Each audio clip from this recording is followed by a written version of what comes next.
Ora, bom dia a todos, quase boa tarde.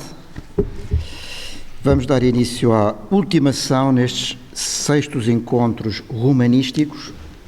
Eu vou-me dispensar de apresentar os nossos oradores, uma vez que são todos bem conhecidos da comunidade jurídica e jus-romanística. Se houver tempo e oportunidade, faremos depois uma derradeira sessão de encerramento no Conselho Científico, mas fica um pouco esta nota, dependerá um pouco da condução dos trabalhos nesta nossa última sessão. E por isso, sem perder tempo, eu passo a palavra ao professor Francisco Coena Boy, que nos dá o grato prazer, não é, e honra de voltar à faculdade, esta sua Faculdade de Direito da Universidade da Cantábria, que vai falar sobre consuetudo e jus gentium. Senhor professor, tem a palavra. Obrigado. Muchas gracias, profesor. Bueno, quiero empezar manifestando, por si no se me notara, la alegría de estar una vez más en Lisboa y la gratitud que siento hacia los amigos y colegas lisboetas que me dan de vez en cuando la oportunidad de venir a este país y a su hermosa capital.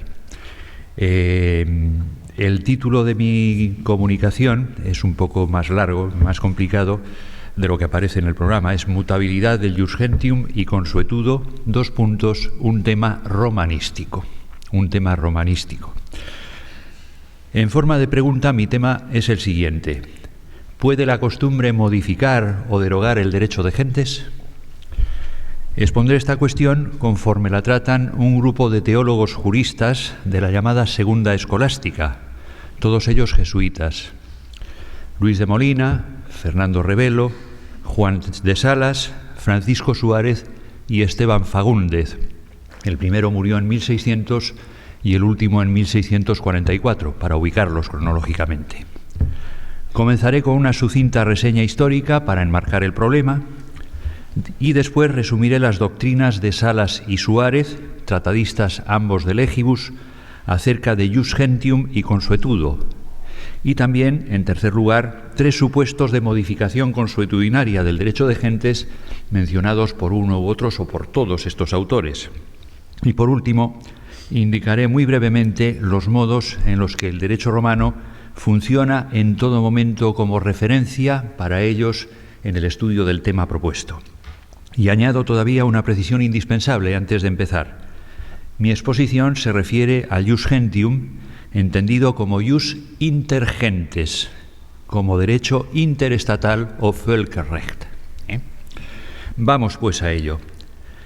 Las fuentes romanas no reflejan la existencia de una reflexión jurisprudencial específica en torno al problema que me ocupa, ni en general acerca de la relación entre la consuetudo y el jus gentium. Los fragmentos relativos a la consuetudo de Digesto 1.3, de Legibus senatusque consultis et longa consuetudine, no tienen, me parece a mí, ninguna relación evidente con el jus gentium.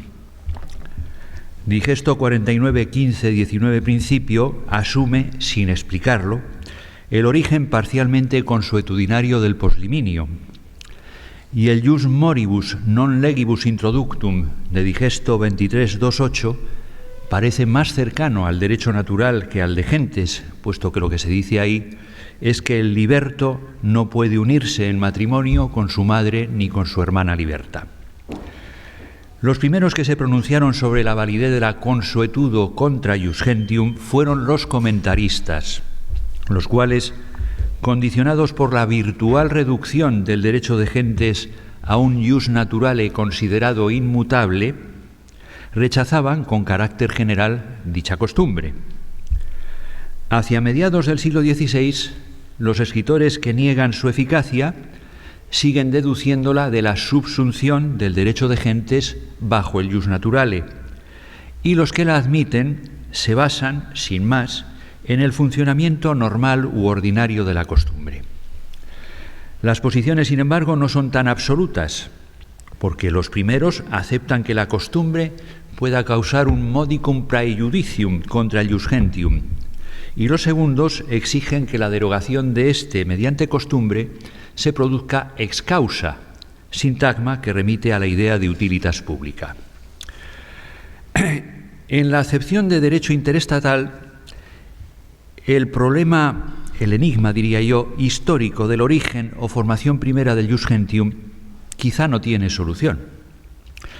Por más que se retroceda, en efecto, las fuentes muestran siempre un panorama ya perfilado y el cómo se ha llegado hasta él no se plantea o es materia, en el mejor de los casos, de pura especulación filosófica. Se asume, por ejemplo, que el nacimiento de la esclavitud se debió al designio de conservar la vida de los cautivos de guerra para venderlos. Captivos vendere, ac perox servare nec occidere. Pero esta explicación, en la que por cierto la consuetudo no desempeña ningún papel, en sí misma carece de espesor histórico y no es quizá más que un constructo de tintes romanocéntricos. Esta última observación no implica, desde luego, una crítica a los juristas romanos ni supone la admisión por mi parte de ningún enfoque revisionista. A fin de cuentas, ante la falta de datos ciertos, constructos como este que acabo de señalar son muchas veces indispensables y, por lo demás, no creo que nadie pueda despojarse hoy de prejuicios que solo mañana serán vistos como tales. Y con esto termino mi reseña histórica. Un dato importante que se recaba de ella es que la admisión de la mutabilidad del Ius Gentium depende estrechamente del concepto que se tenga de este derecho. En general, los tratadistas son tanto menos propensos a admitir su variabilidad cuanto más cerca del Ius Naturale lo colocan. Juan de Salas y Francisco Suárez distinguen netamente el derecho de gentes del derecho natural y por eso admiten la mutabilidad del primero. Vamos a verlo. Según Salas, el Ius Gentium, derecho positivo usado por las gentes y emanado por ellas mismas, es dispensable por la potestas humana. Ahora bien, su abrogación y su dispensa solo pueden ser decididas por el sujeto que lo estableció y, por tanto, por el género humano en su totalidad.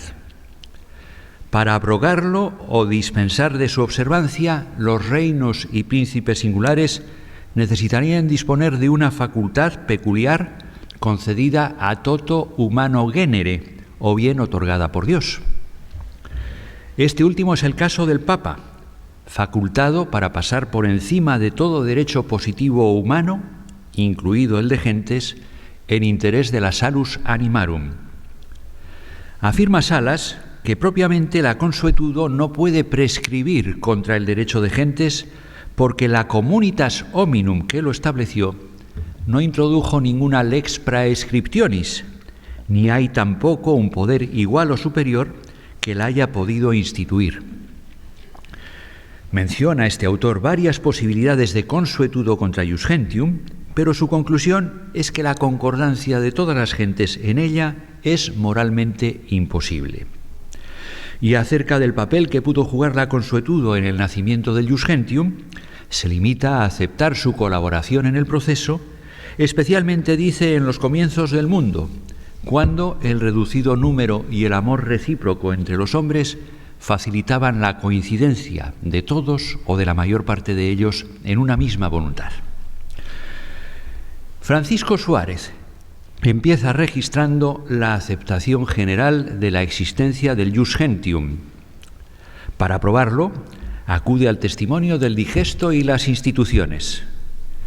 Enseguida, aunque dice dar por buena la divisio del derecho en preceptos naturales de gentes y civiles, conforme se lee en sendos lugares de esas mismas obras, un repaso del conjunto de los pasajes pertinentes le lleva a sustituir esa clasificación de Ulpiano por una división según la cual la ley, él dice ius legale, se divide en natural y civil, y a su vez la natural en común a todos los seres animados y propia solo de los hombres, siendo esta última el Ius Gentium. Para no entretenerme, la idea final de Suárez es que el derecho de gentes no se comprende bajo el derecho natural, ni se distingue de él por ser privativo de los hombres, Sencillamente, el jus gentium, el jus inter gentes, no es necesario de la misma forma que el jus naturale, el cual, por otra parte, en su mayoría también es específico de los hombres. Suárez explica que la inmutabilidad es fruto de la necesidad. Por eso, dado que el jus gentium y el jus naturale no son igualmente necesarios, el primero no puede ser tan inmutable como el segundo. Aquí entra en escena el origen consuetudinario del jus gentium, sustentado, entre otros argumentos, sobre sendos pasajes de las instituciones de Justiniano y de las etimologías de Isidoro de Sevilla, que Suárez lee en tal sentido. En particular, las palabras usu exigente de instituciones 122 las considera alusivas a la introducción del derecho de gentes non scripto sed usu, esto es, por las costumbres de todos los pueblos. Más adelante en su obra, tratando de la costumbre ya exprofeso, reitera Suárez que el jus gentium es auténtico derecho no escrito constituido por costumbres universales, consuetudines totius orbis, y añade que su fuerza de obligar no nace sólo del derecho natural, ni de la voluntad de un príncipe, sino de la costumbre en que él mismo consiste. El derecho de gentes, según este autor, según este teólogo, puede sufrir cambios ex parte materie bajo la sola condición de contar con el refrendo de una autoridad suficiente. Pues bien, al exigir que la modificación del jus inter gentes sea consentida por todas las naciones, a las que es común y por cuya autoridad fue introducido, el resultado de esta doctrina es que el cambio sólo se podría producir si lo aprobaran todas las naciones, o si poco a poco se fuera introduciendo una costumbre contraria, posibilidad que a Suárez le parece más teórica que real.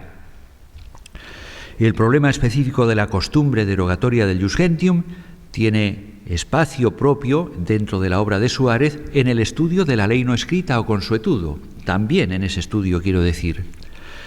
Una derogación limitada, dice ahí Suárez, no repugna en absoluto. Así, por ejemplo, la esclavitud de los prisioneros de guerra justa, introducida por derecho de gentes, se podría suprimir per consuetudinem ita non liceat in aliqua provincia. En cambio, la desaparición total del jus gentium exigiría la coincidencia en la costumbre contraria a él de todas las naciones, lo cual parece no ser viable. Y además, una nación singular sólo podría aprobar y tolerar una costumbre contraria al jus gentium a condición de no causar perjuicio o injusticia a otras naciones. Para los autores de la segunda escolástica, estos de los que me estoy ocupando, la esclavitud viene a ser un banco de pruebas de sus teorías sobre la mutabilidad del jus gentium. Podemos verlo con algunos ejemplos. Primer ejemplo de derogación parcial del jus inter gentes es el trato dado a los cristianos apresados por otros cristianos en guerra justa. A diferencia de lo que sucede con los velo capti en general, aquellos, los cristianos capturados por otros cristianos, no se hacen esclavos de los correligionarios que los prenden. Y los autores consideran que el agente de esta modificación es precisamente la costumbre. Según Molina, esa consuetudo tiene fuerza de ley y es derecho entre los cristianos. Suárez va más lejos, ya que considera que tal costumbre ha generado un derecho de gentes especial de las naciones cristianas sometidas a él como miembros de una communitas. De todos modos, la derogación del jus gentium en este caso es sólo parcial y no impide que los apresados en guerra justa en general sigan haciéndose esclavos. El jus gentium conserva su vigencia y la regla sólo se deja de aplicar intercristianos. Avalan este planteamiento Bártolo y Covarrubias. Para el primero, todo el asunto se desenvuelve en el plano de la consuetudo, ya que los jura captivitatis et post limini, que por acción de la costumbre se dejaron de aplicar después intercristianos, habían nacido también de jure gentium antiquis moribus. Y el segundo, Covarrubias, célebre canonista español, Covarrubias apura el análisis jurídico señalando que esta derogación parcial del derecho de gentes hace innecesario acudir entre cristianos a la lex Cornelia de captivis o al posliminio. Otra causa de esclavitud consiste en el hecho de nacer de madre esclava. Solo un texto del Digesto declara abiertamente que esta causa es propia del ius gentium. Otros pasajes evitan esta calificación sin ofrecer una distinta. El portugués Esteban Fagúndez dice simplemente «quia partus sequitur ventrem» y remite a esos pasajes con exclusión del único que relaciona el titulus nativitatis con el derecho de gentes. ¿Es deliberada esta omisión? Tal vez, aunque yo creo que en la mente de este jesuita lo que él dice sobre el título de la titulus nativitatis sigue relacionándose con el cambio consuetudinario del ius gentium. Refiere Fagúndez que en Hispania y otras provincias la regla partus sequitur ventrem es derecho confirmado por la práctica común y la costumbre. Sin embargo, a fin de favorecer la libertad, dicha consuetudo está limitada de tal modo que el nacido ex ancilla, si su madre ha sido libre un instante al menos durante la gestación, no se hace esclavo. Esto significa que aun limitada su eficacia, en aquellos lugares, en Hispania y otras provincias, la regla se mantiene. A la inversa, un derecho diferente o una consuetudo legítimamente prescrita podrían, en otras partes, alterar la regla misma, disponiendo que los hijos sigan la condición del padre o que la esclavitud se imponga solo a los nacidos de madre y padre esclavos. Esto se acerca bastante a la idea de consuetudo contra ius gentium. De hecho, Fagúndez explica que donde las leyes romanas no están vigentes, ni hay otra ley o costumbre peculiar, la condición del hijo depende de la que tenga la madre en el momento del parto. Así pues, esta es la regla común. Apartándose de ella, tanto las leyes romanas como la ley o costumbre peculiar serían ius civile, en el sentido de Digesto 1.1.6 principio. El último posible caso de modificación o derogación consuetudinaria del ius gentium forma parte de la discusión relativa al derecho de fuga de los esclavos de guerra. En homenaje a la justicia conmutativa, Luis de Molina niega al captus bello justo el derecho de fugarse ad suos. Fernando Rebelo se lo concede y recuerda que el ius poslimini está garantizado moribus gentium ac legibus. Y Fagúndez sostiene lo mismo que su compatriota. El contacto con la modificación del ius gentium se verifica en un supuesto peculiar, el de los cristianos bello capti por infieles que no habitan entre cristianos ni están sujetos a sus leyes y jurisdicción. Según Molina, los cristianos cautivos de turcos y moros pueden huir de cualquier manera, porque la guerra de los mahometanos contra los cristianos es injusta ex eorum parte. Derecho a huir tienen también los justamente apresados por otros infieles, pero en este caso compensando a sus captores. Como se puede advertir, esta teoría de Molina niega a la vez la legitimidad del cautiverio y la condición de esclavos de los apresados en poder de musulmanes. No habría lugar, por tanto, para señalar una posible desviación respecto de la norma del ius gentium. Ahora bien, esta misma teoría se aparta implícitamente de lo que el ius gentium indica, y me parece a mí que el vehículo de tal alejamiento muy bien podría haber sido la costumbre, eso sí, una costumbre que incumpliría como poco el requisito que señalaba Suárez de no causar perjuicio o injusticia a otras naciones. Rebelo razona igual que Molina. Dado que la guerra de los musulmanes contra los cristianos es injusta, los cristianos que capturan no se hacen esclavos iure belli, por lo que pueden huir lícitamente sin necesidad de cumplir todas las condiciones del posliminio. Aunque piensa lo mismo que Molina y Rebelo, Fagúndez no oculta el conflicto con el Ius Gentium que supone el trato especial afirmado para los cautivos cristianos. Frente a los que dicen que los príncipes cristianos y el Papa no pueden derogar en tierras no sometidas a ellos la esclavitud de los velo capti, común a todos los pueblos por derecho de gentes, él entiende que sí pueden hacerlo respecto a los cristianos apresados por infieles. La razón es el gran peligro que correría de otro modo la fe de esos cautivos. La costumbre común se habría introducido, según Fagúndez, secluso hoc periculo, por lo que su supresión, en lo que a ellos se refiere, no solo no ofende al Ius Gentium, sino que significa una defensa del derecho natural a conservar la fe cristiana. Estas son las razones de Fagúndez, el cual, de todos modos, al final admite que la referida derogación, que por cierto él atribuye a la ley y no a la costumbre, sí ofende al derecho de gentes. Ofensa, sin embargo, que él considera asumible por ser pequeña, accidental y no buscada. Y termino muy rápidamente, indicando los modos en los que el derecho romano funciona constantemente como referencia para estos jesuitas en el tema estudiado.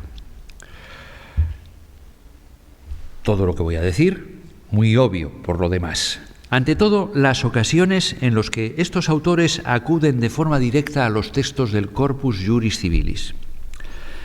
Lo hace Suárez para probar la general aceptación de la existencia del derecho de gentes, para distanciarse de la divisio ulpianea del derecho y sustituirla por otra, en la que el Ius Gentium se encuadra como ley natural exclusiva de los hombres, y sobre todo para apoyar su idea del Ius inter gentes como derecho consuetudinario. Y lo hace asimismo Fagúndez a propósito de la costumbre modificatoria de la regla partus sequitur ventrem. Pero la referencia del derecho romano se hace patente también en estos teólogos juristas a través de la doctrina que citan y que de la glosa en adelante muestran conocer muy bien. Y por último destaco algo tan natural que tiende a pasar desapercibido, y es que Suárez, Fagúndez y los demás hablan continuamente de mores y consuetudo, Ius Gentium, captivitas y posliminium, favor libertatis, etcétera, etcétera. Es decir, utilizan un vocabulario, unos conceptos y unas instituciones que simplemente no se entenderían si no es contra el telón de fondo del derecho romano. Al menos en parte, y aunque el punto de vista particular de la moral prime en sus discursos, estos son los presupuestos de los que ellos parten y estos son los materiales con los que trabajan. En suma, para estos autores, el derecho romano es una referencia inevitable de los tres modos que acabo de indicar, y ello, me parece que esto es significativo, ello con independencia de que el tema abordado, la mutabilidad del Ius Gentium mediante consuetudo, no aparezca tratado como tal en las fuentes, en los textos de la compilación. Eso es todo lo que yo quería contarles. Muchísimas gracias por su atención.